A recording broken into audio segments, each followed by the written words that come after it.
Hi everybody, time for another YouTube first, hopefully, unless someone else has got one somewhere tucked away, but we have got here a nifty nudge by Ace, as you can see there.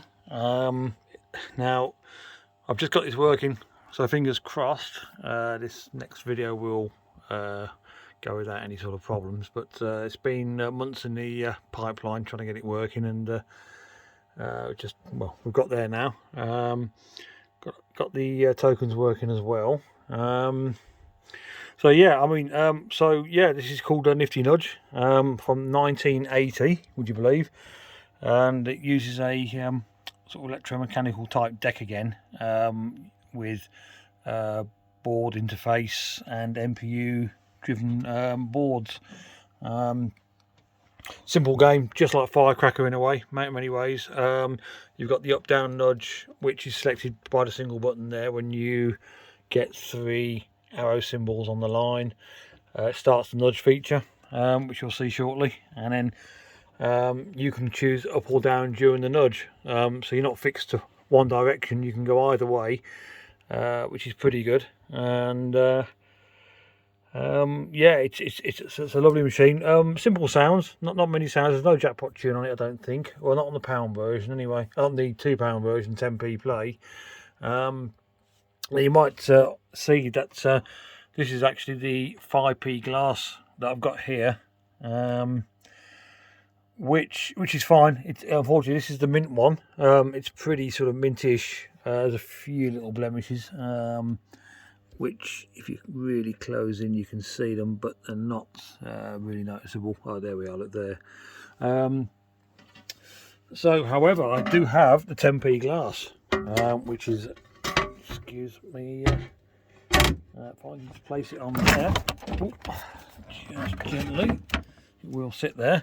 You can see, unfortunately this has got a lot of artwork missing, and it basically is going to need new glass. I've got the 10p ROMs in at the moment. Now, yeah, obviously I can wedge this in like so, like it is at the moment, but you don't get as much light through, obviously, from underneath. So I think it's going to be probably better and safer. If I can just lift that up a minute, let's just I'll show you what I mean. Just wedge that down there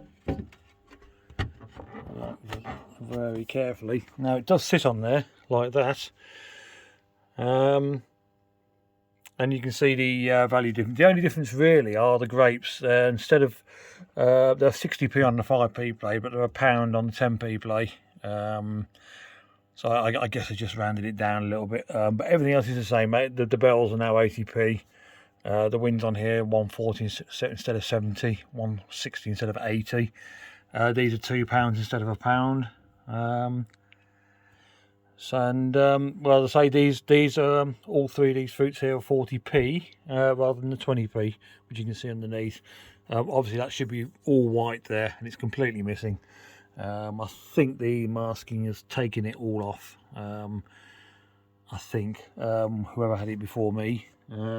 Same goes for the 27 way there. We're missing a lot of white here, and the whites come off the gamble ladder here as well. The gamble ladder, you get 1 gamble per win, depending on where you are. So if you're down here and you get a 40p win, it will spin up to 80p, 20p or lose.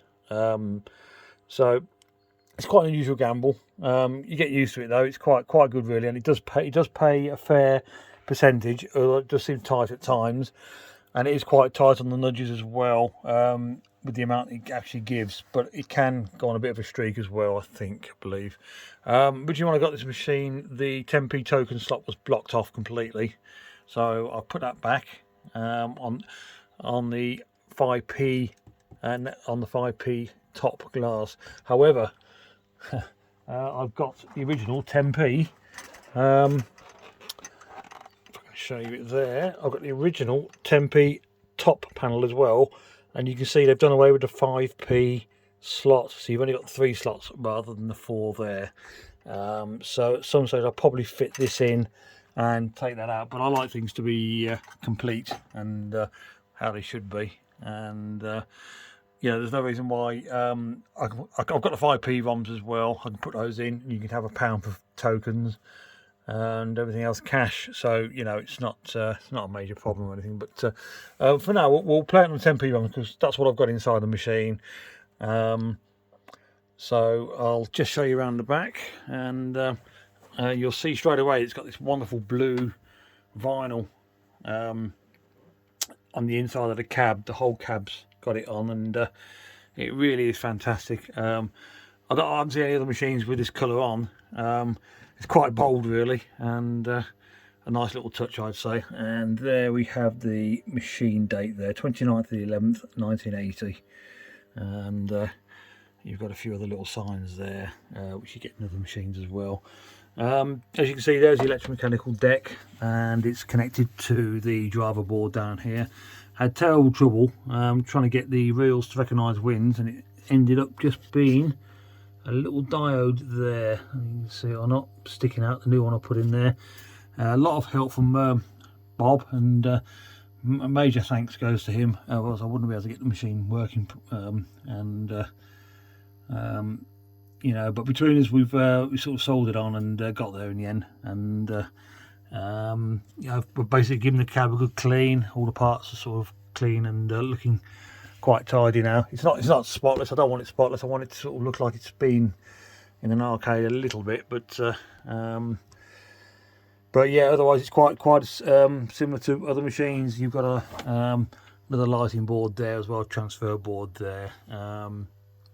And obviously the refill switch there, but it's quite basic. It's very basic. It's only quite a small speaker as well, and that's the only attract mode you get, and as well as the gamble, it constantly just goes up, which is quite nice. It's quite effective really. So yeah, so I'll leave it there, and I'll do a separate video of the play.